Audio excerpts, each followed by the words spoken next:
I'm gonna read Granny Pig's Chickens.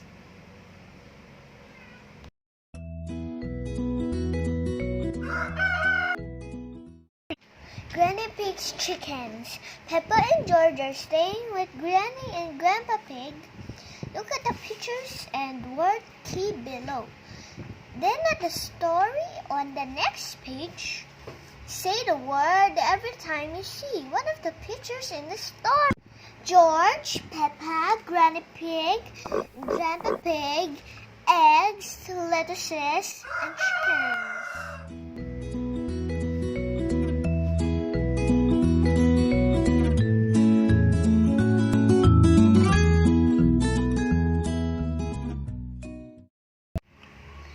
Peppa and George are staying with Granny Pig and Grandpa Pig. Grandpa Pig takes Peppa and George into the garden to see his lettuces. Oh no, the lettuces have all gone. Then Granny Pig's chickens come to pick at the ground. Those chickens ate my lettuces, says Grandpa Pig. Peppa and George give the chickens some corn to eat. The next morning, there are 4 eggs inside the chicken coop.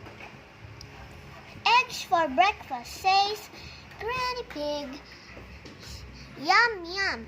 These eggs taste good because the chickens ate a lot of corn, says Granny Pig.